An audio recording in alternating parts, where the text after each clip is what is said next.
Hi, everybody. Welcome to Module 6, Week 6 of the course. We are talking about cultures of community and focus of aspiration. Before I get into that, I do just want to circle back. I know I posted a video, an announcement after I'd graded all your papers last week. Please go watch that if you haven't already. But as people may be looking to do rewrites of the papers, I strongly encourage you to please reach out if you have questions. I've met with some folks. They've said it's been really helpful. Hopefully they spread that word through the class grapevine.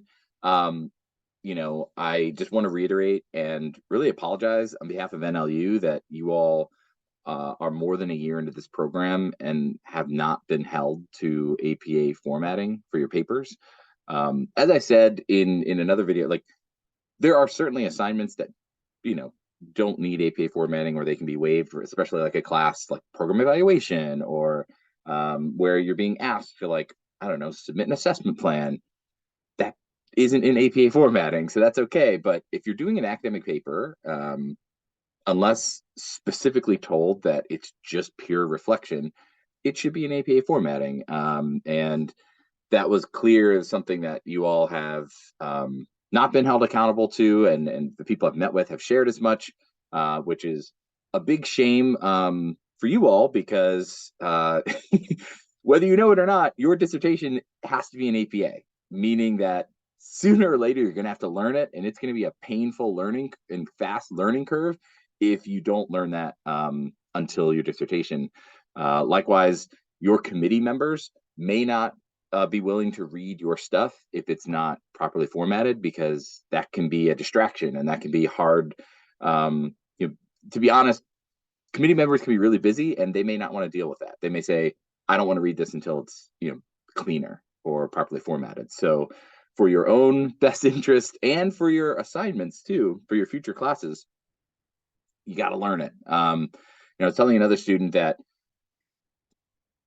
there are probably 3 types of faculty that you are going to encounter in this program. One, you've already encountered.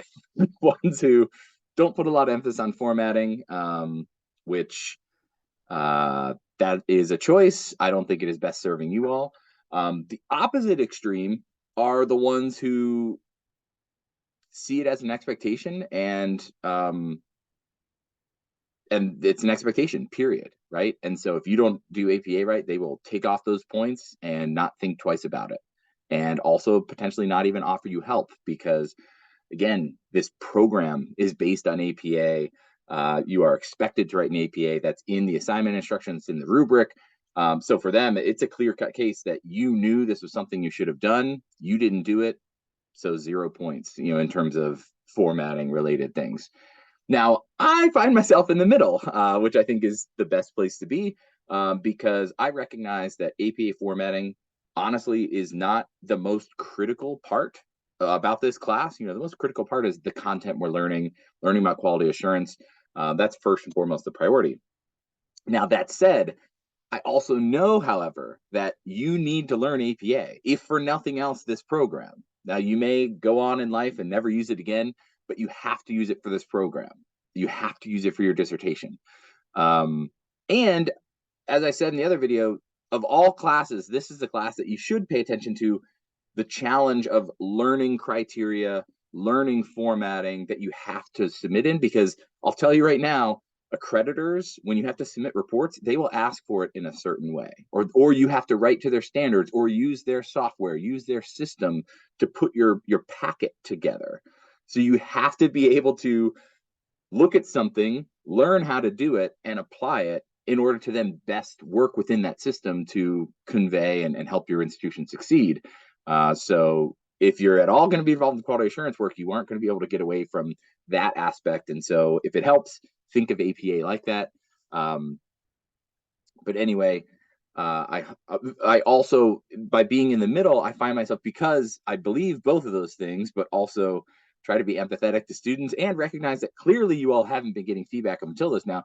That's why I offer the rewrite opportunity too, is because I don't want your grade to suffer because of APA formatting, unless you're truly just not learning it or not putting in the effort there. But as I've talked to other students, it sounds like you all have not been questioned on that, which is why I'm more than happy to give that feedback and give you the opportunity to rewrite.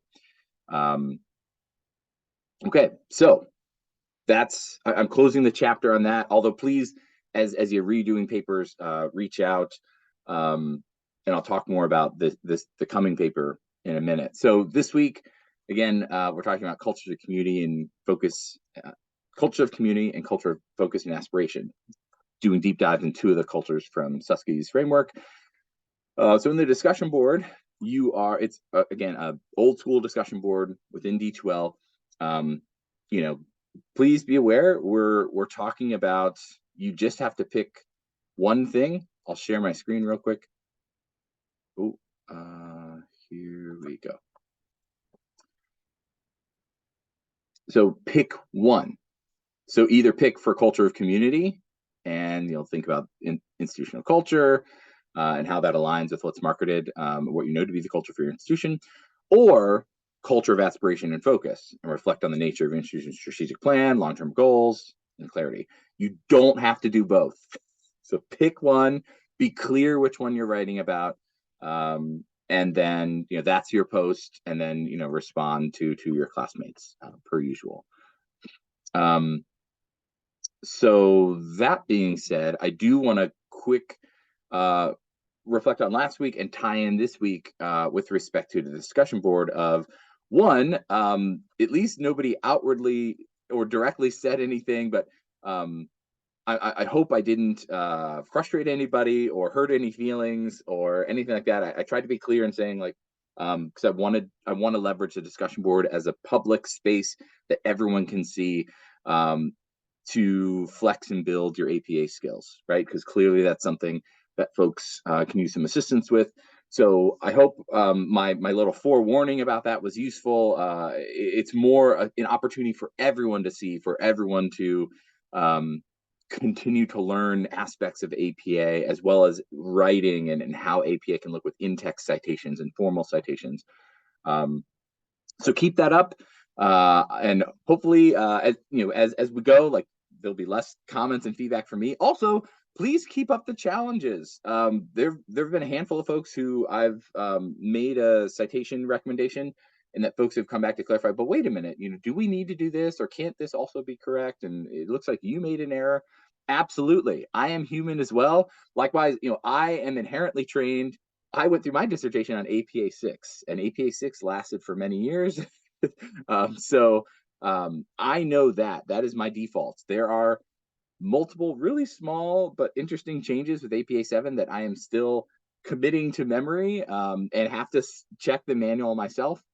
So feel free, if you feel like something's wrong, or you're looking at the manual and it's telling you one thing, I'm telling you another, call that out. And I will be sure to say, like, you're right, in the cases that the manual presides there. So don't be shy about that. And it's a great opportunity for all of us to learn. I then learned something about APA 7, and you all are validated. But also too, one of the things that, and this goes for your paper and the discussions, some of the feedback I've gotten in the discussion board, in papers, in meetings with students, is that folks will say, oh, I'm sharing my opinion, and that doesn't need to be cited. Or they'll say that in the paper, because I'll even say sometimes, like, oh, where's the citation? Where's the evidence for this? And they'll say, oh, well, that was just my opinion. This is really important. And this is no mean for disrespect. This is the mindset you need to have in this program. You all are not yet viewed as having a valid opinion yet. That is just the way academic writing is. It is that you have to prove that that your opinion is of merit, of substance. Now, I know that sounds really bad, but here's the other way to look at it. You can totally have your opinion, but you need to either say how your opinion is informed by a previous source, how you are building off of or extending logic of a previous source, or how you're in opposition of that source. So let's say you really agree with something Susski says, and you say, well, actually, my opinion, or how I would phrase this, or I think in light of that, my institution is doing really well, or what have you. Great. cite Susky, state your opinion, and move on. Or cite Susky, cite something about your institution, and then state your opinion. That way, the reader sees, oh, they're using this foundation, this source, and then they're stating an opinion based off of those things. But if you just say, like, I think my institution is doing a bad job with their values alignment, that's a big, bold stance that a lot of people at your institution in particular may have problems with. But if you can show them the logic of, like, by definition of alignment, by definition of our values, and by these pieces of evidence and instances where we are not in alignment with our values, I don't think we are in alignment. That is an argument with evidence, and that is much harder to dispute. So I just wanted to make that big point because it's definitely going to come up in this paper, this coming paper, and your final papers. We're asking you to talk about your institution and to be critical, both to praise it and to critique it. And in order to best do that, you need to cite sources. And so you're going to need, your best friend is probably going to be the personal communication as well as internal unpublished documents for agendas, emails, internal reports, PowerPoints, things that you may have access to that are great piece of evidence, but are nowhere on the website or nowhere accessible to somebody outside your institution. Still cite those things because you need to. But a good thing for you all to remember is that at this point, in the mindset to have for your papers is that you really can't state an opinion unless you have some citation in or around it that you're building off of a founder. You're using logic. You're using Susky's framework to then make a statement or give your opinion. You're using Susky's framework and pieces of information from your institution to then make a claim about your institution. But that's how it works. Good, bad, otherwise. that's how it works. And another thing, I mean, and that's not a personal thing about you all as doc students. It's the stance quality assurance entities take, is they say you can say whatever you want, but show your evidence, right? Cite your sources to prove that you are doing those things. So similarly, you can have your opinions, but you have to have some citations around it to frame your opinion and give your opinion some credence. So that being said, please, check out the video made for the assignment here. Obviously the what you need to write is down here, and that's overviewed in the video. But please check out the video. Hopefully it's helpful. And for all of this, and and check out the rubric as well. But check these things out and know that two things to add on to the video. One, be very brief in your Susky overview, because especially you're digging into and exploring two of her whole cultures in your paper, right? So your Susky framework overview can be a paragraph because you're going to talk more about Susky and her framework throughout your paper. So be brief there. And same thing too with describe the institution you've chosen. Keep that brief as well, because you are going to further explore your institution and talk about how these aspects of Susky's culture relate to it. So you can have a very brief overview of your institution, or if you're thinking about what to include in the overview of your institution, think about what's going to be most helpful for purposes of this assignment. So for example, as we think about internal quality assurance, we think about cultures of quality or a culture of community and culture of focus and aspiration. It would be important to mention, say, if National Louis is a Hispanic serving institution, because then when you talk about community, talk about focus and aspiration, we're going to talk about how important it is to disaggregate our data and look at our Hispanic students who we have a special designation and resources to be serving. And then that's a good reference so that then as we are praising or critiquing the efforts of that institution, we've given that earlier context about that aspect of the institution. So yeah, feel free to you can use your institutional overview from your previous paper if you think that's appropriate and helpful. Um, but it's okay for that to be pretty short and pretty condensed. Um, okay, I think that's it. Other than both for the rewrites and for this paper, I just want to reiterate, and I'll take the share off so you get the full face here. If I wasn't clear, please know my job is to help you learn and succeed in this class. Therefore, it is totally fine to come and explicitly ask me questions of, if I do this in my paper, is that okay? If I go in this direction, is that going to be in line with your expectations? My expectations are the description of the assignment and the rubric. If you follow the description of the assignment and the rubric, it will be very difficult for me to count points down. My personal preferences, what I think could be interesting or how you should have written this, that is going to factor in, barely at all because I strive to be objective, and also I recognize that there are many ways to do this, which is also why, while the description of the assignment could be used as an outline with headers for your paper, I didn't explicitly put that in there because I know that somebody could accomplish it a different way or write about these in a different order and have it still make sense. What matters is that the story of your paper flows, makes sense to the reader, has some headers and transitions to signal what's to come and what we're talking about now. But please, I know this feels like, I don't know, it may feel like a trick, or it may feel antithetical to how all your other teachers in your whole educational journey from kindergarten have operated. But I would rather you be transparent and come to me and share something than to feel like you're alone or having to figure out what I want or what my expectations are or hope this is going to work. You can eliminate all that confusion and stress by just talking to me and just saying, like, I want to do this. And I could say, that sounds great, but be aware of blah, blah, blah, blah, blah. Or that sounds great, do it. And watch out for this and watch out for that. Or I'll be really excited to see how you put it together. And the people that I met with for their rewrites, some of the things that we told them is like, you don't need to do all of that, right? Like you did this. And so now just add this one little thing, just this one little thing, and that'll take care of this feedback and this feedback and this feedback.